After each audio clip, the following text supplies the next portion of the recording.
Good afternoon and welcome everybody. This is the North of Tyne Combined Authority. It's the formal cabinet and the AGM. Just so that everybody knows, we are socially distancing. We are here in Newcastle Civic Centre, and if people could remove their masks when they speak, particularly for the benefit of those who lip read. So first of all, could I take any apologies for absence? I haven't heard any, and we have a full attendance. And secondly, are there any declarations of interest? No declarations of interest.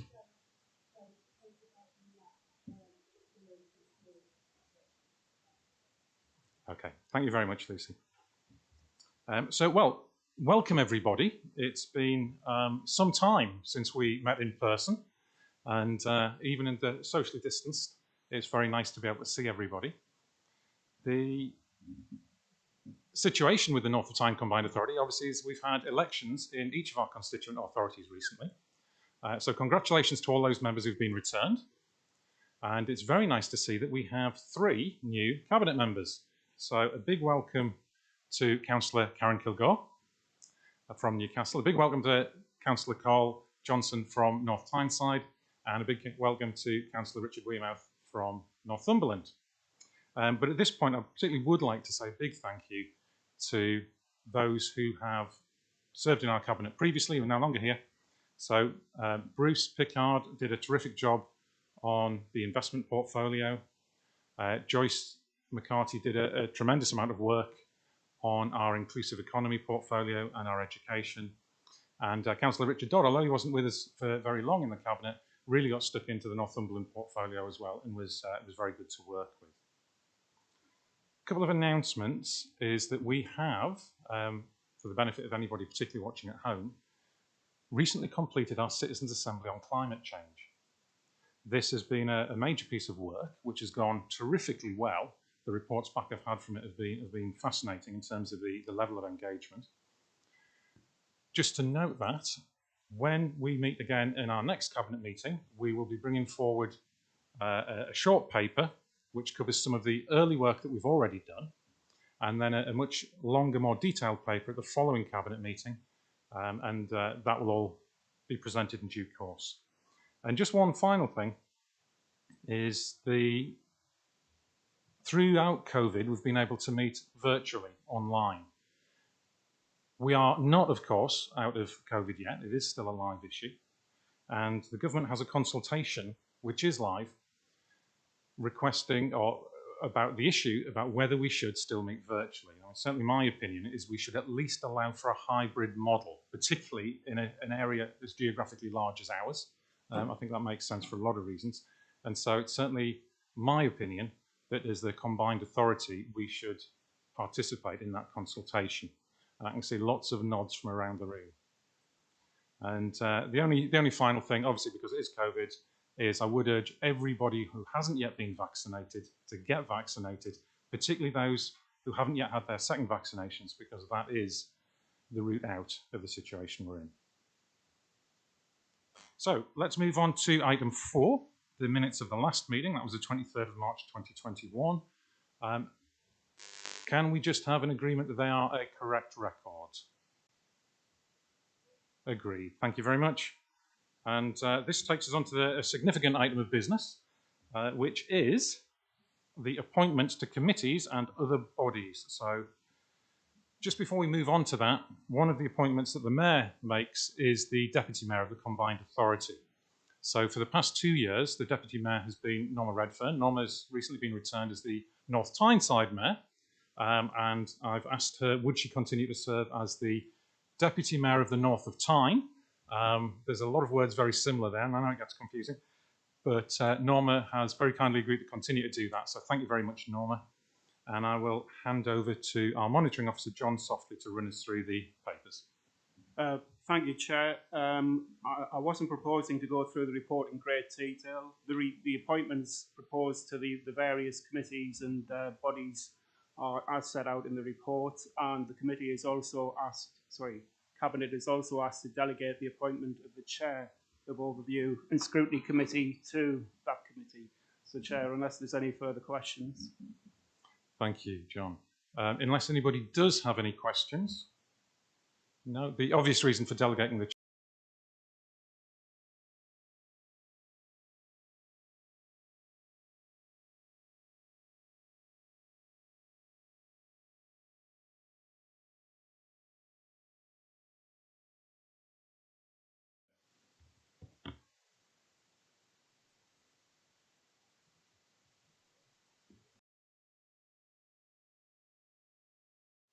So what we've got here is a presentation in two parts.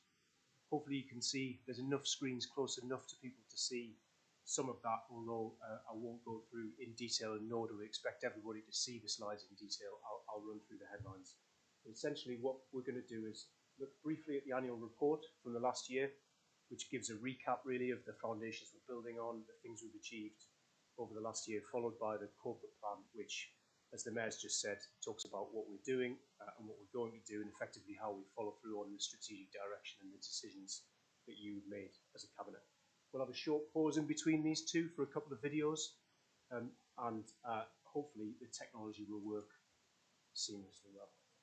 Next slide, please. So the beginning of the annual report, as you'd expect, recaps the vision for the Combined Authority, which is for a dynamic and more inclusive economy. That's absolutely been consistent through the lifetime of this CA, from the devolution deal onwards, and what you'll see through the pieces, investments and delivery programs that reflect the need to both create opportunities and create new jobs and skills opportunities, but also widen access to those opportunities as much as possible. Real inclusive growth, if you like. And what the plan does here is pick out 5 notable achievements through 2020, a healthy jobs pipeline in terms of jobs projected. We need to work hard to make sure they are delivered on. That's absolutely the job of all of us in the region as a whole. 10,000 courses for people to get good jobs, both through adult education and more widely through our inclusion programs. 24 million secured to regenerate brownfield land for 2000, and we're pretty sure that will be more. And then noting really how we've responded along with others in the region and built on the fantastic job that our local authorities, public services, businesses, voluntary sector have done in responding to COVID really, and that we've shown here how we've played our part in that, unlocking some COVID recovery money. And what that is underpinned by, I think, is 2 statements of intent here. One from Mayor Driscoll on why we're doing this for a zero carbon, zero poverty economy. That's the future that we want to help create. And Mayor Redfern really clearly setting out there that this is about changing people's lives for the better and doing that in visible ways that people can touch, taste and feel. And I hope you'll see that coming through. So the next piece of our annual report shows how this feels from the perspective of those at the sharp end, if you like. So on the left, we've got Alexandria talking about the letter that saved her life, in her own words. And on the right, we've got Yarek from Transmission Dynamics, a Northumberland-based business, showing that some of those programs of work are already impacting on people on the ground, whether that's people trying to grow a business through a difficult time or people trying to turn their lives around. And at the bottom of the screen, you will see also a couple of the investments that Cabinet has enabled in both green tech and new product development for climate change, which is a really important part of this region's future, and data-driven innovation, building on the National Innovation Centre for Data that we have here in this city. And then if you look at the spread of the year, over the last year, this does reflect a lot of bold decisions from Cabinet, really, ranging from investment in the pipeline in offshore wind and clean energy, through to some of our work on rural growth and rural connectivity. And you'll see here there's a big K on the right-hand side of the screen, which stands for the work that we're doing to make the most of those government schemes to help people get back into skills and work. Now, that's not only our job, of course. We're building on a huge collaboration here, and we need to be as proactive as possible, given what's coming down the line in terms of the end of furlough. We know that. So that gives a sense of the year that was. We'll go in a moment into the corporate plan and what we're heading towards. But first, we're going to see 2 short films, 2 young adults talking about, from their perspective, really, how that's felt and how the work that we've done collectively has impacted on their lives. This will play in the room for those in the room.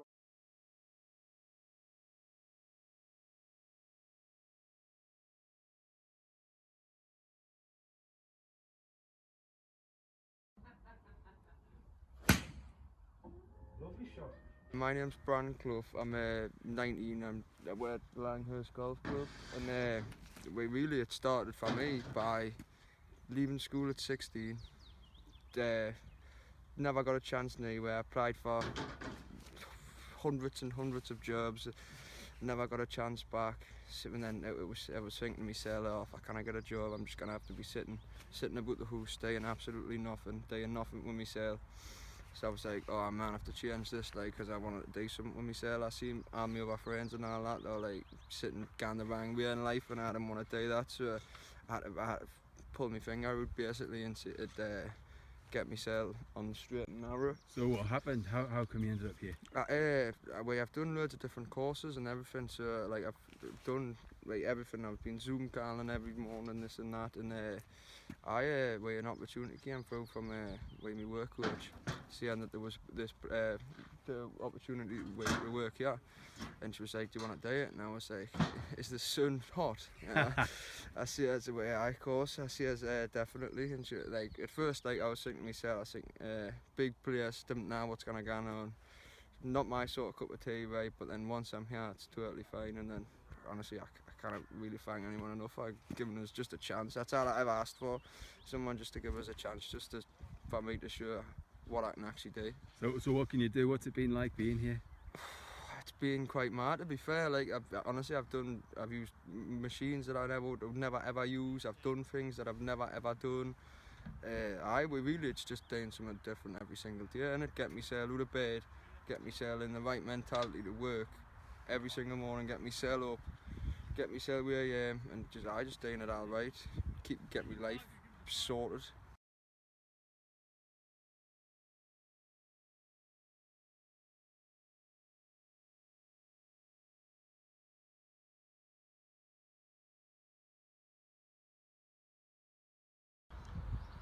So I set up this organisation because my mental health used to be absolutely terrible. It can still be terrible some days, and I knew how important having human connection was, and having a little community, and having routine, and just things like that. I felt better in myself, and I wanted other people to help other people find their way out. Now, I had no idea what I was doing at first when I started. I was just an idea, didn't even know if it would work, if it had any direction, and it was through organisations such as FIRST, such as BIC, such as PNE, Prince's Trust. I learned so much, and it gave me the faith and the knowledge that I can actually do it, and there is so much help available, more than I actually even could comprehend, and now it's almost as if things are happening without me even trying, almost, because I've built up that community, I've built up that connection of people, and actually everybody wants to help, which it makes me feel really good. There's so many uncertainties. If you're going to take a risk, it should be in yourself, and if you're not sure, there's always somebody you can ask or somewhere you can go to for advice.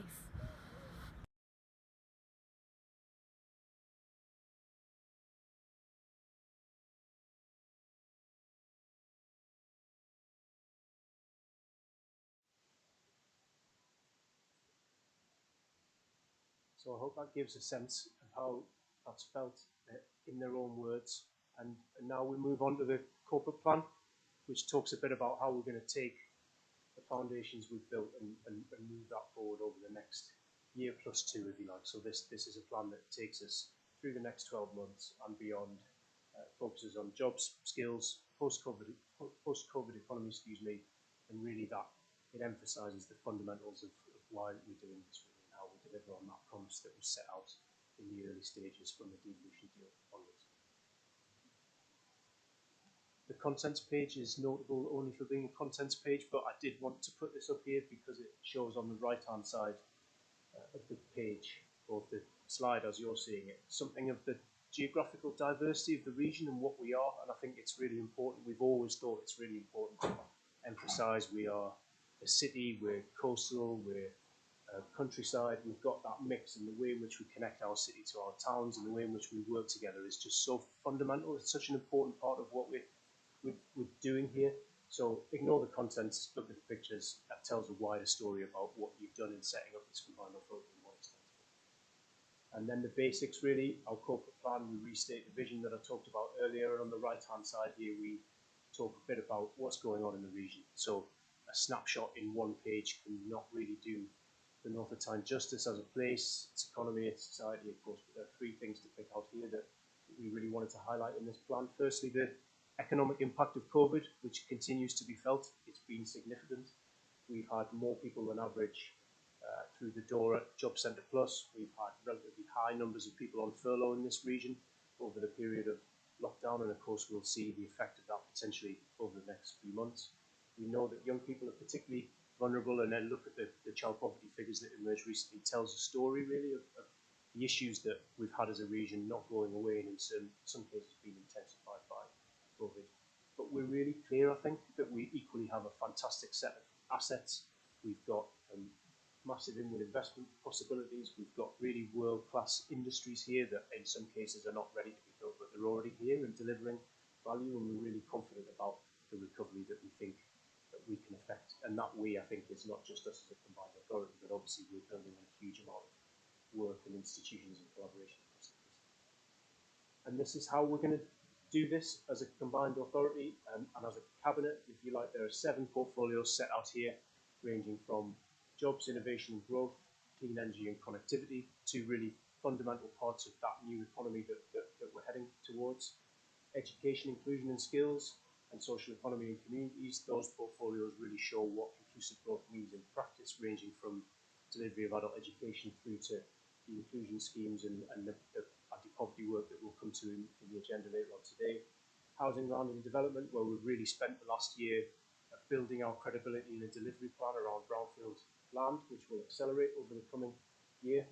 Culture, creative and rural, such a huge part of what the region's about, bringing people together, and that vibrant cultural sector and the tourism element of that as well. And we've got some really exciting plans for when we can reawaken our places in real terms. And then all of that is underpinned by investment and resources, which is a massively important portfolio that ensures that not only are we spending our money well, but that we are positioning ourselves in relation to inward investment properly as well. And those portfolios together, so that represents the spread of what the Cabinet is doing and will do. And there's Cabinet leadership as a result of the paper that John brought through on appointments for each of these portfolios. And they really push towards 3 cross-cutting priorities that Mayor and Cabinet have been really clear about from the get-go. And they are net zero transition, a national and international priority, but something we think we can really take a lead on in the North of Tyne. Inclusive economy, which we've talked about, underpinning everything that we do, and innovation in recovery, because actually back to normal doesn't quite work for us, does it? So the investments we're making and we can continue to make in what good and better looks like, I think are really fundamental to all of it. And we pick out the benefits here, which are written into the original devolution deal. You can see numbers like 1.1 billion of GBA adds, 10,000 new jobs, 37,000 learning opportunities every year. These are targets that we are confident that we can meet, and in many cases exceed, and will absolutely move heavily enough to make sure we do that. And then we move on to how we work. We're really clear as a team, and actually this direction comes right from the top, from the Cabinet. The way that we work and the values, our ways of working, are just as important as what we deliver. We wanted to emphasise here being really mission driven. This is about what we're doing out there in the world, as well as running a good organisation. We wanted to emphasise the collaboration by design. We know that we don't do anything in isolation. This whole thing is built on really strong partnership across local authorities and a wider cast across the region, and you can see that operationally as well as politically. We absolutely think we're on the right journey in terms of our innovation and agility in delivery, if you like, how we adapt. I mean, we have to. We're a small team. We can always learn, and I think we're always on a journey of improvement on that score. And then we absolutely wanted to emphasise the inclusive and aware nature of the team or the culture that we're trying to create. And again, that's been something that we know is shared politically, and showing leadership at all levels and doing that in a way that is really collaborative is really important to us. So I thought it was important to emphasise here. So this is an ultra complicated slide, which I won't go into, but it shows the money, where our funding comes from, where our money goes, taking a snapshot of a single year. So you can see that in detail in your reports, and that will be online. It shows effectively a split between our own investment fund and the additional investment that we've been able to leverage through adult education, through Brownfield Fund, through elements of EU funding, and shows how that's distributed, including our own running costs as a combined authority, which stack up well by comparison to other CAs. And on the bottom right-hand corner, this gradual graph you can see shows the relationship between the commitments that we make financially and the delivery of the work, and if you like, the investment out of the door. And it shows how that's going to build over the next few years.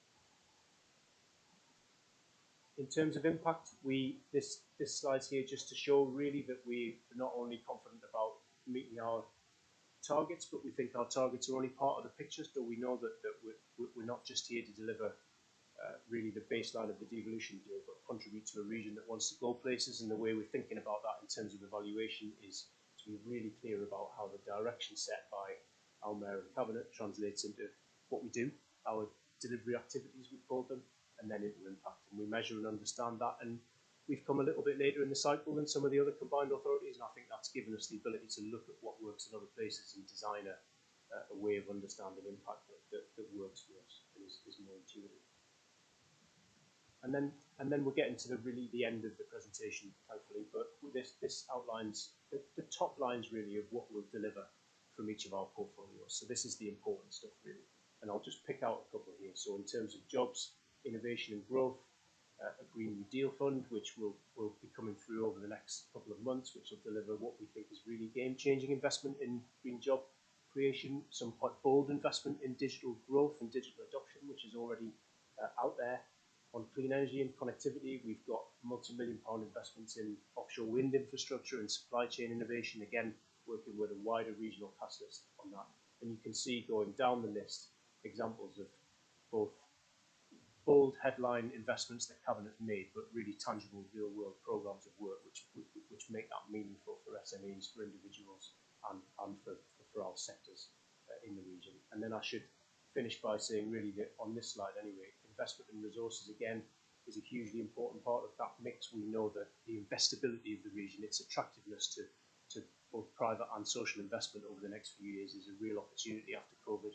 That becomes a really important portfolio for us in that context.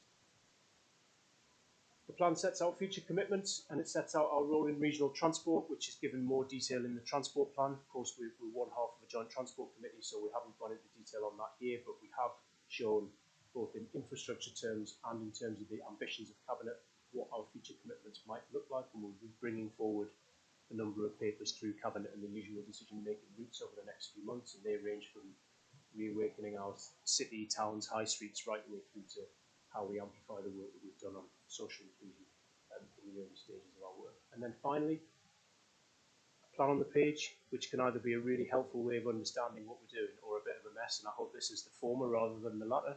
But it tries to show on one page the context we're working in, which I started with, the values we work to, which have been championed by Cabinet and underpin, I would hope, that the work of the team and the wider partnership, what we're doing through those portfolios, and then what success looks like to us. So that, Chair, is our vision for a dynamic and inclusive economy. Thank you very much, Henry. It was, I don't know about everybody else, but that video with Brandon and Jasmine in, that was really heartening, because quite often we're talking about programs and legalities and budget allocations, but when you see it played out in the way it's affected people's lives, that full arc of what we're doing really hits home. Has anybody got any questions or would like to make any comments on the corporate plan? Nick. Thanks, Jamie. Just a couple of comments and observations. Firstly, I agree entirely with you that we tend to sit in meetings like this or stare at computer screens and look at big numbers and decisions that we have to take, and it's very refreshing to see the impact of those on individuals in our communities, because that's what this is about: delivering for our people, creating a better opportunity for the future for everyone, making sure that nobody's left behind, and adding value to the work of the three councils represented around this table, as well as the LEP. And the plan that Henry's just presented to us, I think, moves us into the next stage of development of the work of the Combined Authority, naturally coinciding with our economic recovery from the COVID pandemic. We've now got really sound ways of working embedded in the Combined Authority and in the work that we're doing collectively. We've got a strong sense of collaboration. And you only have to visit places that don't have a Combined Authority, and you realise how much there is to lose if we weren't doing what we're doing. The targets, I think, are entirely sensible and reasonable, and I'm very much looking forward to working with colleagues in the year ahead to turn even more of this plan into more of a reality for people on the ground. And I hope that we can continue to hear back from the people that we help and the people to whose lives the Combined Authority changes for the better, because that just shows the impact of what we're doing and why it's worth it. Thank you, Nick. I couldn't agree more when you look at even the extra money that we've brought in as a result of having a combined authority and the difference that's made. Would anybody else? Norma. Thank you, Chair. I'd just like to say that was really impressive, to be quite honest. And I remember a few years ago when we tried to bring about a combined authority and all the negativity that was spread about it, that it would never work, it wasn't possible. And I think these past 2 years, seeing what we've achieved has proved to everybody, yes, it was worth us coming together to make it a better place for the people you represent, to be quite honest. I want to thank everyone, to be quite, because I think that plan is actually really impressive. It's ambitious, it's aspirational, but if we continue to work together the way we have been doing, to be quite, and gather the support of all those people around us, like businesses and the voluntary sector, I think together we can make this happen. So thanks to everyone concerned, Chair. Thank you, Norma. Glenn.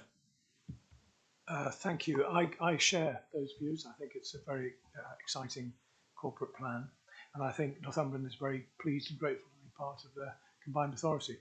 If I was to pick on one thing that I feel from the short time I've been on the authority, it's perhaps that we don't make enough of what we actually achieve and do.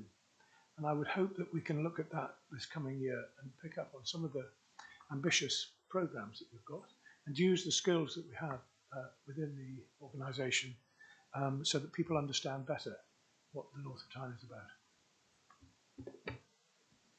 Absolutely. The interesting point that all three cabinet members have made there is how far we've come in such a short space of time. We've only existed for 2 years. It's been a standing start.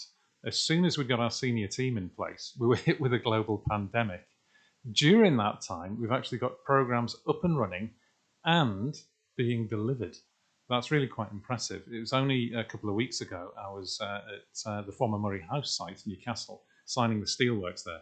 And that investment that we made early on, now seeing that there in steel, the young people getting the benefits of the training coming through that, it's just fantastic. Has anybody else got any comments? No, thank you. Well, the recommendation is to acknowledge and endorse the corporate plan, its ambitions and delivery priorities. Given the contributions, I can see lots of heads nodding, and I'll take that as agreed. Thank you. So item number 7 is our Inclusive Economy Statement Update. The purpose of this report to provide information on progress and an update of the North of Tyne Combined Authority's Inclusive Economy Policy Statement and seek approvals. And Councillor Karen Kilgore will present this item. Thank you, Chair. It's a pleasure to be at my first meeting of the Combined Authority Cabinet, and I'd like to place on record my thanks to my predecessor, Councillor Joyce McCarthy, and thank her for all her work on the inclusive economy, which she will continue in her Cabinet role at Newcastle. The Combined Authority has a truly inclusive devolution deal, which is bold, brave and ambitious. And listening to Henry earlier report on our progress and plans for the future, I heard inclusion mentioned consistently. The commitment is clear. Because we all know that only by retaining and reinvesting our wealth, making our assets work for everyone, will we tackle inequality and improve health and well-being and build stronger communities and neighbourhoods, which in turn create a sustainable economy, one that works for everyone. Some people might think this is a bit soft stuff, but inclusion, spreading wealth, creating jobs with progression and development and decent pay, it isn't easy, but it is absolutely vital. As we emerge from the pandemic, we can expect our labour markets and business base to change, and we know that there will be job losses and unemployment rates will increase. So we must renew, we must recover, yes, but also reimagine and redesign our economy to one which is inclusive and equal. For too long, many of our communities have been disadvantaged and will again bear the brunt of poverty and a lack of opportunity if we don't do something different. We here in the north of Tyne must adjust our inclusive economy approach to reflect these new challenges, and so we will be champions of diversity and skills and talent, of flexibility and adaptability to change, so that our residents know that whatever their background, what matters to us is that the ingenuity and potential of people can be harnessed to drive performance and productivity, and this will create a solid, sustainable and successful economy, creating a north of Tyne which is fair, equitable and of course inclusive. I recommend the report to Cabinet. Thank you, Karen. You know what, I couldn't agree more. It's often thought that economic equality, is sometimes just about redistribution. It's not. There's a whole raft of economic research that shows the more inclusive an economy, the bigger the bigger the cake is to share out in the first place. And that's been such an issue for us in the North East for such a long time. Would anybody like to ask any questions or make any comments on this report? Robin. Thanks. Yeah, just to say how great it is to see the focus on participation in this report and the reference to co-design, co-production, in order that a lot of this work is developed alongside residents. And I think with the comments about the videos, it's brilliant that it reminds us of people that what's even more exciting is actually making some of these decisions alongside people, valuing and acknowledging their lived experience.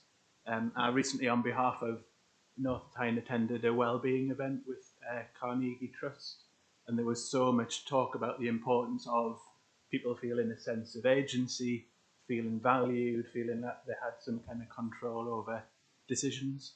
So yeah, really, really great to see that reference to participation in this work. Thank you. Thanks, Robin. We've set a very high bar on co-production and co-design. We've done well so far, but like I say, we are a new authority. Let's hope we really do keep that up. And I can't see anyone else indicating to come in. So the recommendation is, first of all, to note the work undertaken, which I can see from the nods is agreed, but also to agree the revised statement for publications. I've agreed. You see, yes. Thank you. This takes us on to item number 8. This is our equality policy and objectives. Equality, as I've just outlined on the previous item, is not simply about feeling good about things. It is actually our role as the combined authority is about economic development, and this is absolutely essential to it. So our vision when we came together is for an inclusive economy, and this affects us in terms of diversity and everything. And I'm really pleased, actually, as the chair of the combined authority, with the support I've enjoyed from every single cabinet member and all of our partner organisations on this. So as we go through the report, the cabinet will notice there are actually 3 reports under this agenda item, which are in the appendix for anybody watching from home. They're all available online.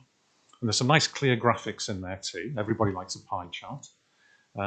Appendix B, the first report and the recommendation, contains some minor amendments to our equalities and diversity policy, updating the policy in particular to ensure that we have a gender-sensitive approach to health and safety. And additionally to this, actually, I've also asked the team to explore an internal policy on workplace support for anyone who may experience domestic violence. The second report, which is in Appendix A, is about our equalities objective. Now, this follows on from our corporate plan. They will be reported and published annually, and in line with good practice, they are based on expert advice from the EHRC, the Equalities and Human Rights Commission. And they will sit alongside our refresh policy and guide the activity of the organisation. So these include workplace diversity, where the objective is to have a diverse team that reflects the demography of our area, including targets for representation for all groups with protected characteristics. It includes staff confidence around equalities. Now, this is particularly key because there's a lot of people who subscribe to the idea of wanting equalities, but it's about enabling it. And one of the things that many people, staff across all services, public and private, find that they somehow don't have the confidence to do it. So this is about the equality objective is to improve the confidence of the NTCA staff team in relation to this, ensuring that the staff feel included and that we have a collective zero tolerance for all forms of discrimination. The next objective is the employment levels across the north of Tyne amongst groups experiencing disadvantage. And the objective here is to increase the percentage of each group of these participants in our jobs and skills programs by 2% over 2 years. So that's very real and solid progress.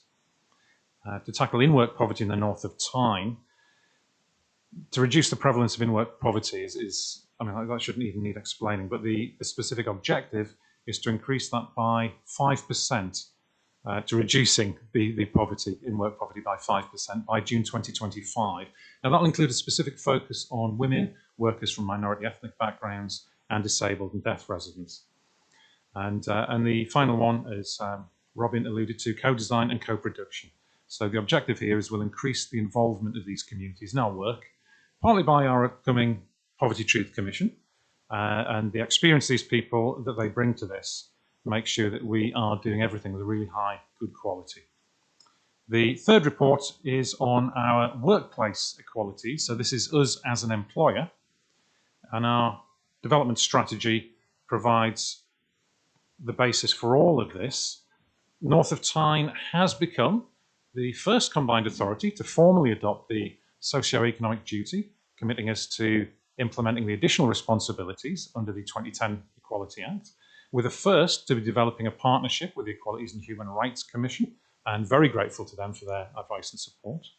Adding specific policies in consultation with our trade unions to support staff, including well-being, menopause workplace guidance, and guidance for the management of stress. And currently 4 of our members of staff, we're not a large organisation, but 4 of our members of staff are undertaking training as mental health first aiders. And we've stated our intent to make us a diverse organisation and create quarterly pulse surveys with 100% return and satisfaction rates of 4.4 out of 5 from all our staff. So people obviously enjoy the work that we're doing and the results of our work. And just to touch on a couple of facts, the combined authority, there's a varied age, but 57% of the staff are aged between 25 and 44. So in many respects, quite a young organisation. NTCA have 11% of staff who identify as gay or bisexual. 9% of our staff working in the combined authority come from minority or ethnic or mixed heritage backgrounds. And at the north of Tyne, we have 26 female staff, 17 male staff. But what's noticeable is that our median hourly rate for women is £21.71, and our median hourly rate for men is £21.71.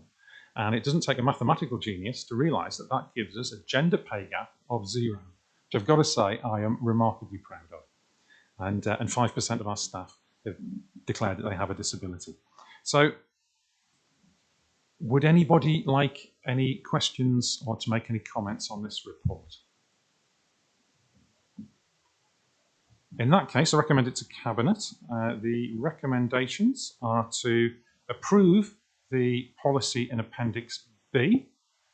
So if we could have indications on that, I can see heads nodding. Thank you.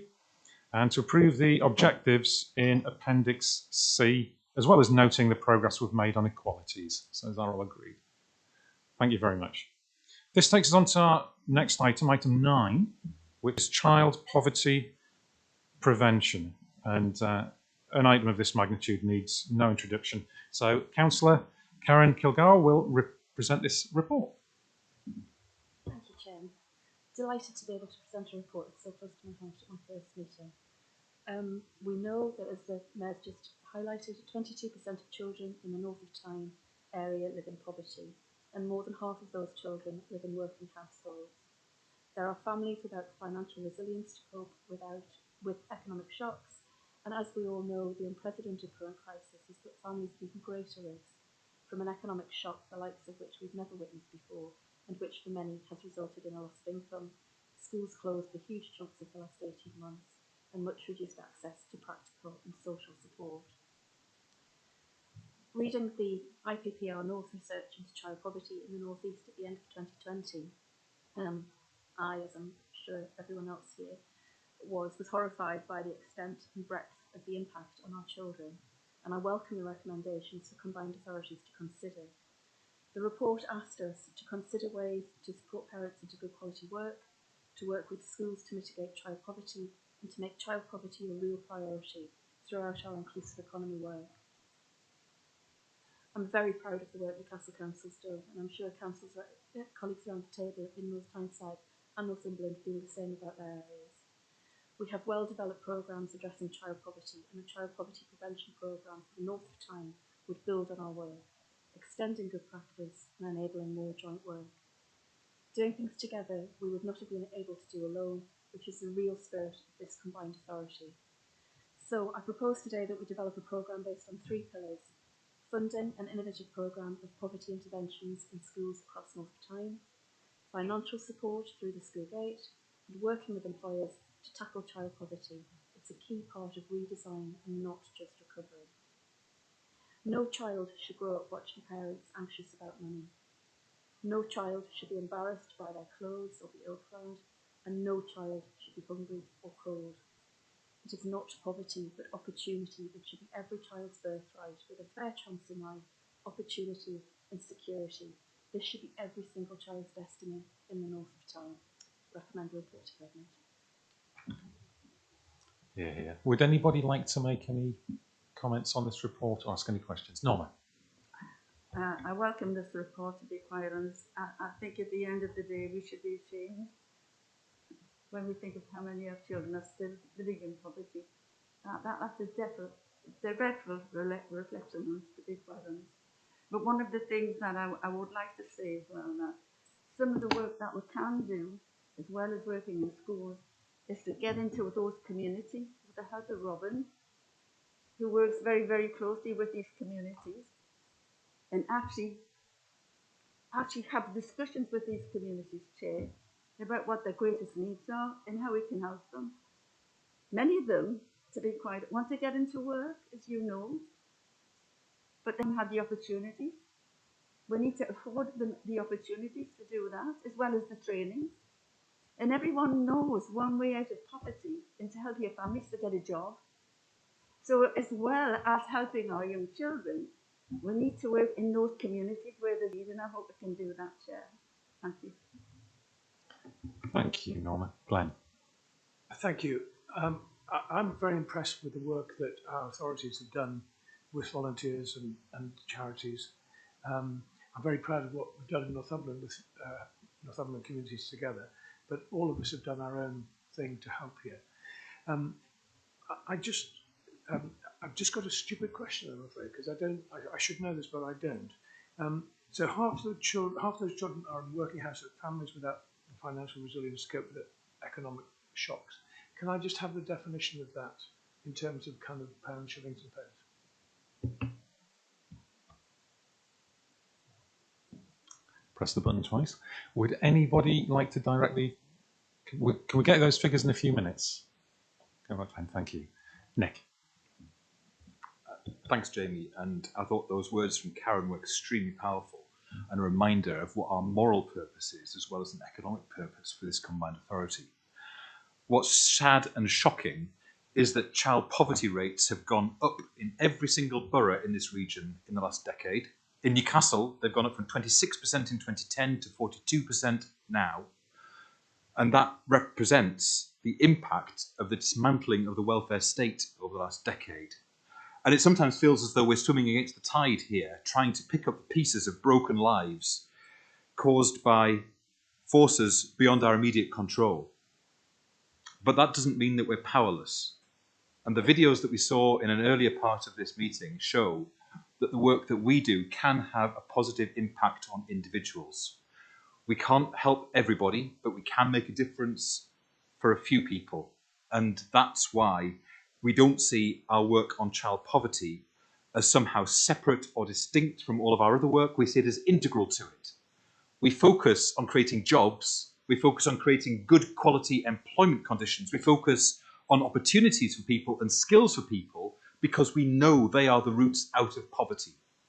And that's our ambition and our moral purpose as a combined authority, to have a social impact as well as an economic impact. And too often it's easy to see social and economic policy as separate things. We don't. We see it all as part of the same, and wanting to make people's lives the better for it. And that's why I think Karen's introduction is a reminder that not only are we still dealing with residual poverty, but poverty rates have gone up in recent years. We're doing what we can to address that. We need greater support from government to understand the scale of the challenge. But my goodness, we're doing our bit, and it shows. Thank you, Nick. Very strong words indeed. Quite accurate. Norma made the point there that this is about working through our communities. Nick made the point there that this is not our only work on child poverty.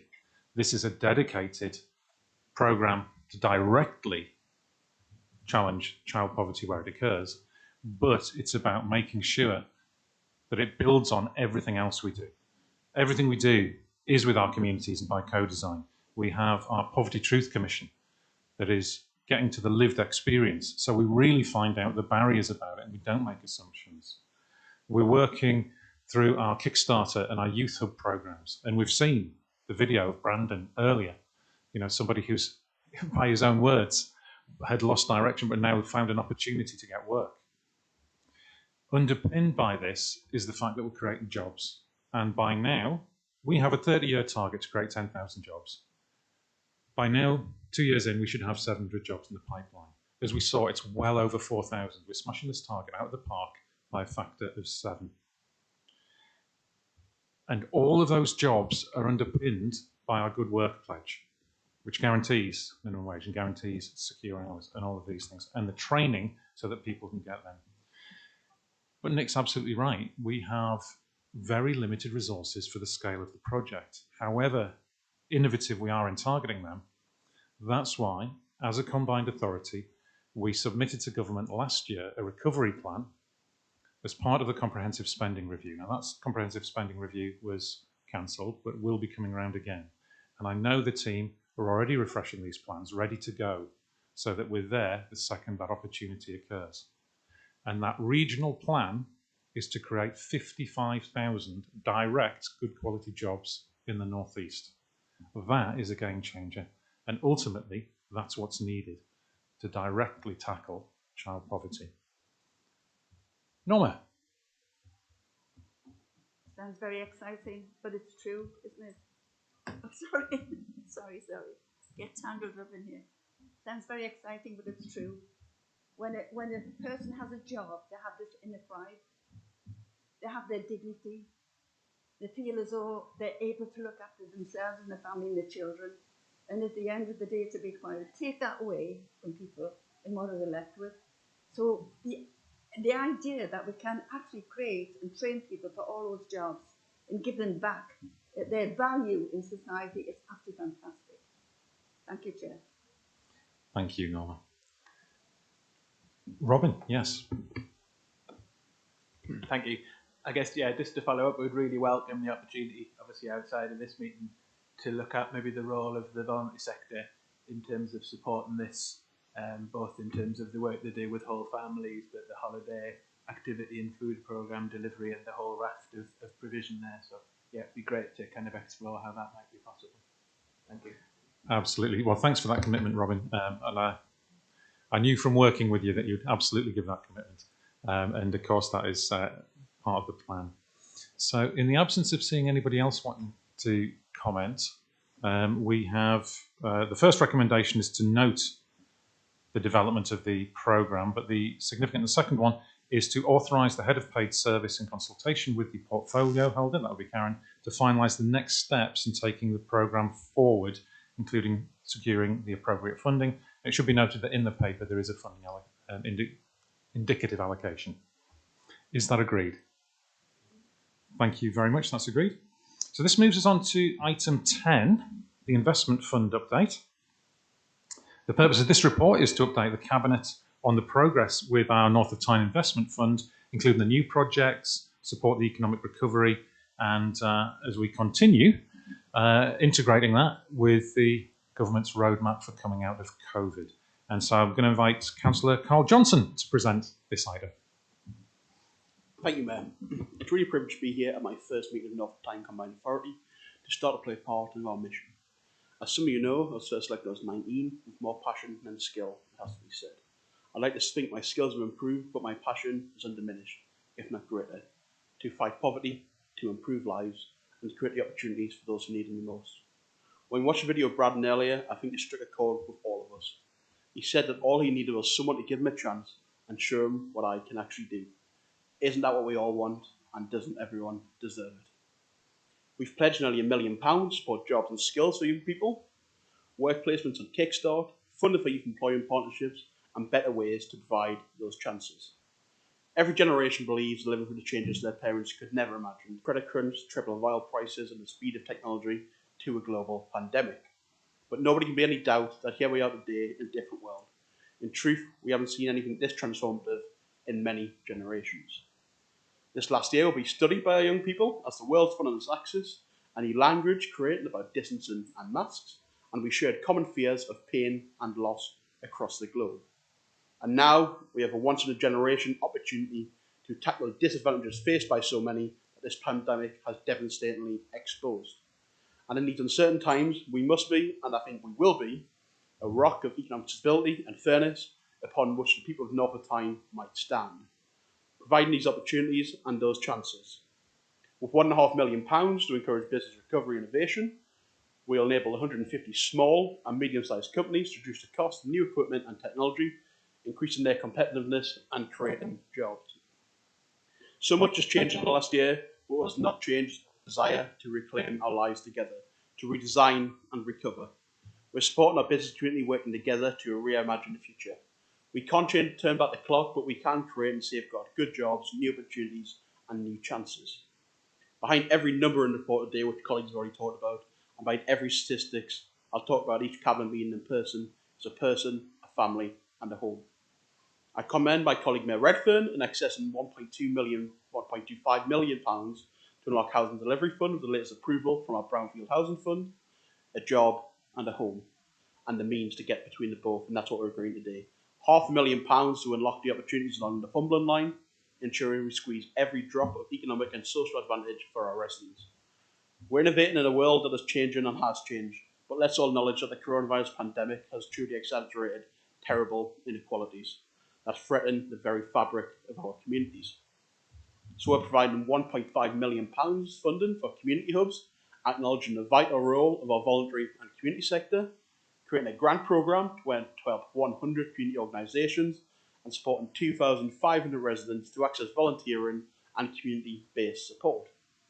These investments build on the previous investment fund commitments of £62.38 million, with potential over 4,000 jobs. The North of Tyne Combined Authority is building a future that is better, more inclusive, and where everyone gets a chance to show what they can do. Together, we are building a fair society for this place and our people. I'm delighted to recommend this report to Cabinet. Thank you. Thank you, Carl. There's a lot of good work that it's updating us on that's already there. Notably, there is also a new allocation to support the Union Learn project. Now, this is something that we're very much about. We've already heard about the need to get people skilled and into work. And there's frequently a mismatch between the skills people have and the jobs that are available. And that affects both employers as well as the people looking for work. One of the best ways to tackle this is when people have already a job and an employer is looking to skill somebody up, is to skill someone up who is already working there. And that's what the Union Learn programme does. It's one of the most efficient ways of skilling people up. So that's one of the allocations in the funding paper that I think will make a big difference. The economic impact of this is in the order of, I think, about 36 to 1. Any questions or comments on the report?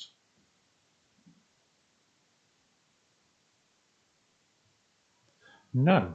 Okay, thank you. Well, let's go through the recommendations. First of all, to note the progress, which is recommendation 1, the key milestones and ongoing development work, particularly in respect of the defrayed expenditure already and the achievements in terms of tangible jobs for our residents as a direct result of our investment. I think we can note that. And I'm not hearing voices to the contrary. But a particular one is to approve the funding of 1.5 million to Northumberland Business Services Limited to deliver the Business Recovery Innovation Grants. So let's see some positive affirmation for that. That's a yes, I can see. Thank you. Recommendation number 3 is to authorise the interim head of paid service to finalise the conditions to be attached to that of funding award and authorise the interim monitoring officer to complete the necessary documentation. That's agreed. I can see people nodding and raising hands. Thank you. And the number 4 is to invite the investment panel to consider a full business case for the proposed union learning project and to authorise the head of paid service in consultation with the investment panel and the mayor and the portfolio holder for employment inclusion to authorise funding of up to £430,000 to support the project. Is that agreed? That's agreed. I can see people nodding. Thank you very much. This moves us on to item number 11, the outturn position, something standard in every annual general meeting. So this is a look through our accounts. The purpose of the report is to advise Cabinet on our provisional outturn, noting, of course, that it includes the corporate fund, the investment fund, the adult education budget, and the Brownfield Housing Fund, and, of course, that the North of Tyne Combined Authority became the accountable body for the North East Local Enterprise Partnership from the 1st of April 2020, and obviously Invest North East England as well. So Janice Gillespie will introduce this report. Thank you, Mayor. Yes, as the Mayor says, this is the provisional outturn for the year ended 31st of March 2021 for the Combined Authority. And as already been said, this is actually just the second full year of statement of accounts for the authority. And I think that's an important point to reflect on when looking at some of the figures actually in the report for the Combined Authority. Just some key headlines to point out to Cabinet. The corporate budget is broadly in line with forecasts. Some savings due to the timing of the establishment and people come into posts, reviews of service level agreements, and then some additional income around the Mayor's Fund and interest. So overall, a relatively close return to expected and an underspend that will go back into the investment fund. The actual investment fund, which is shown on page 59 of the papers, as has just been said in the previous report, there are commitments of over 62 million to date for different programmes and plans to be delivered. And obviously there is that time lag in terms of those commitments and proposals coming forward and the actual spend taking place. So we still have a relatively low level of actual spend in 2021 at just over 7.4 million. But we'll see that continue to grow as we go into this current financial year. The report includes the update on the Brownfield Housing Fund and the AEB, and an update on position on the reserves, where we see substantially now the position is the amount of investment fund reserve at just over 50 million, which is just representative of the timing of our 20 million investment fund a year and the time with which delivery is able to happen. The LEP outturn position and the accountable body outturn position are included in the report. I have no issues of concern to raise with members around those, and just ask members to note the report. We will come back once we've got audited accounts to take Cabinet through those, hopefully in September. Thank you very much, Janice. It's interesting reading through this when you look at particularly the corporate expenditure. So the North of Tyne, the decision was made even before I was elected that we would run it as a very lean organisation.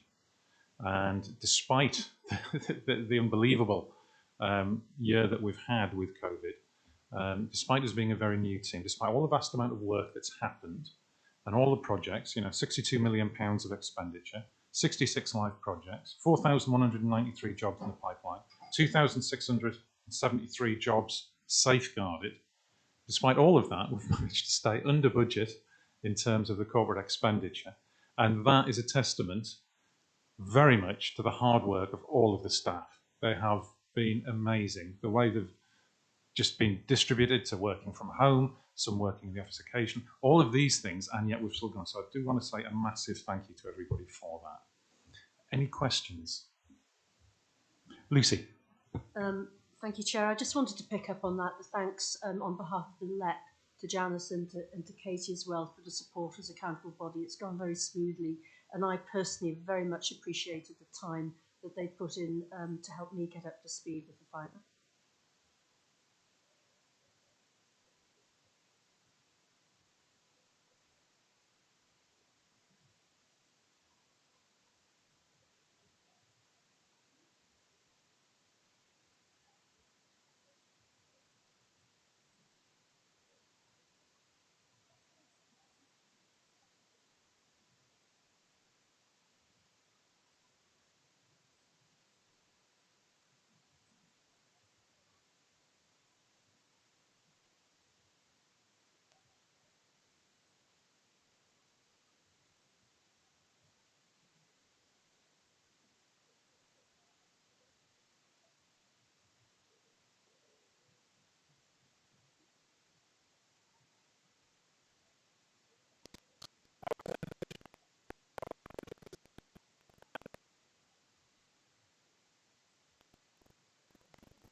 There.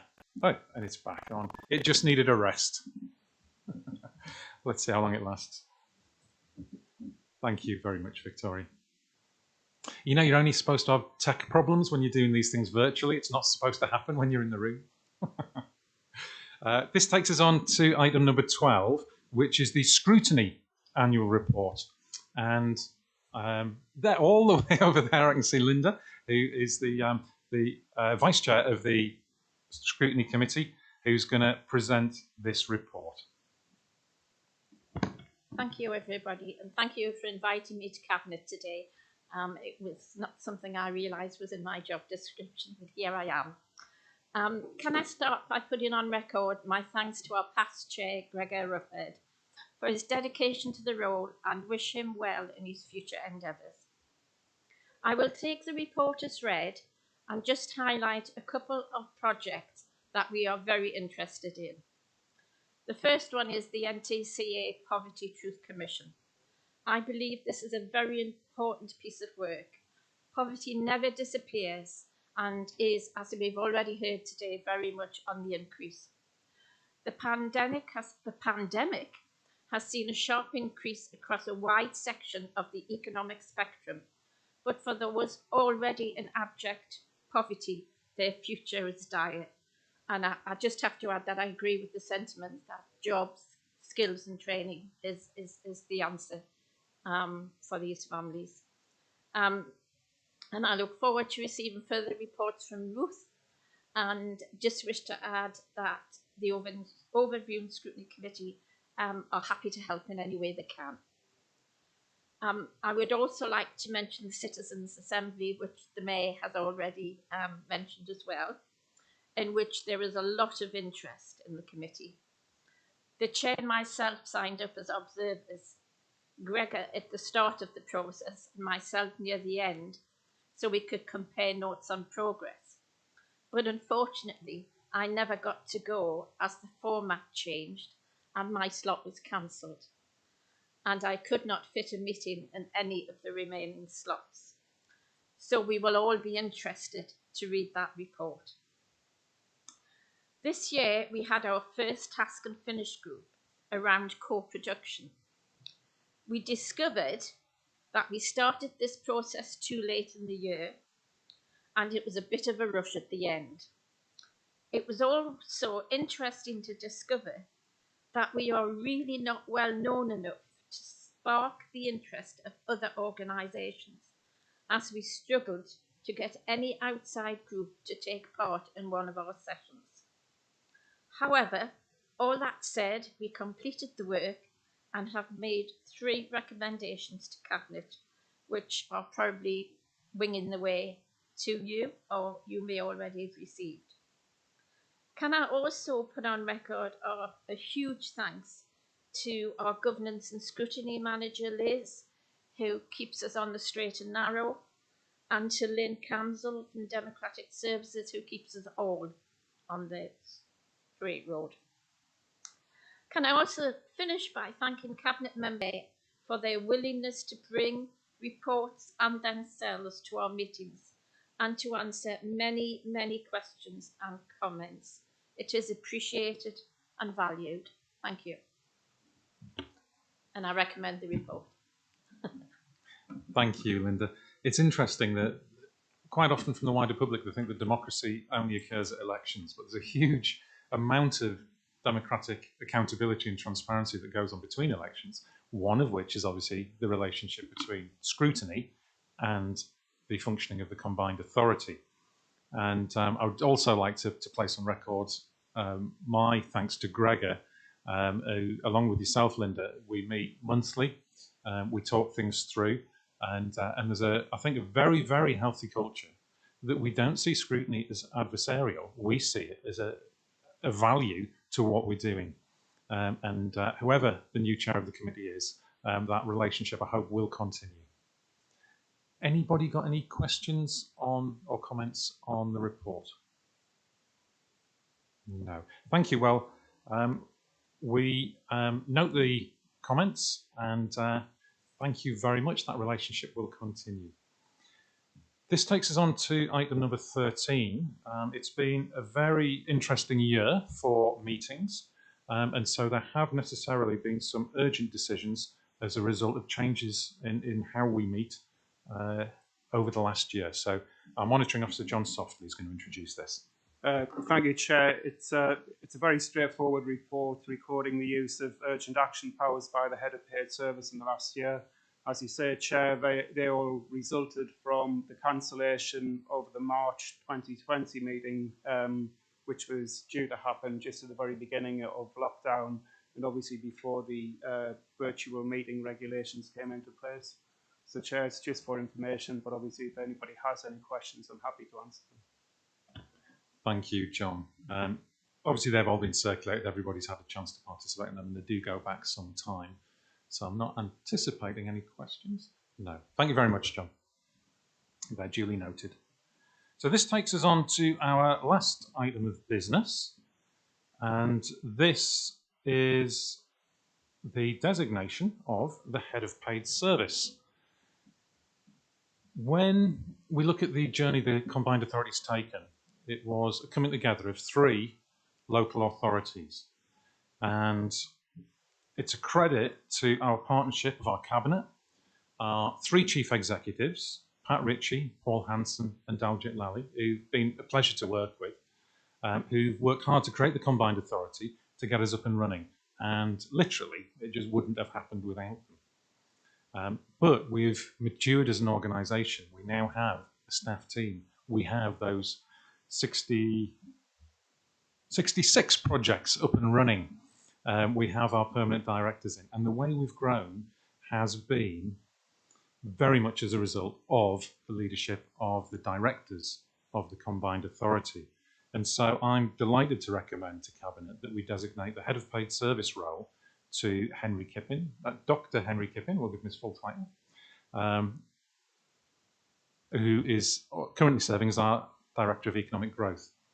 And the partnership between Ruth and Henry is one that works on a daily basis. So they develop an organisation that's agile, it's ambitious, it's inclusive, it's value-driven.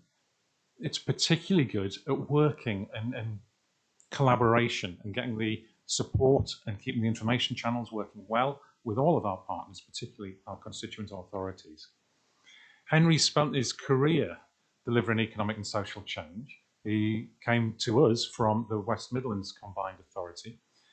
He's a Geordie by birth, grown up here, and has come back as a Geordie boomerang. So I know that under Henry's stewardship, we'll see the ambition that's been expressed in all of the things we've said today being delivered. So I do recommend to Cabinet that we appoint Henry, designate Henry as the head of paid service.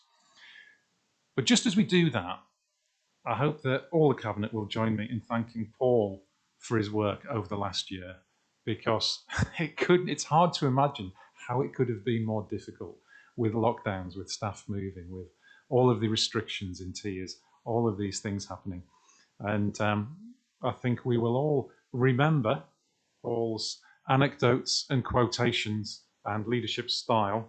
And I know he's not going to be very far away, and I certainly will be keeping in touch because it's a pleasure to work with. I recommend the report to Cabinet.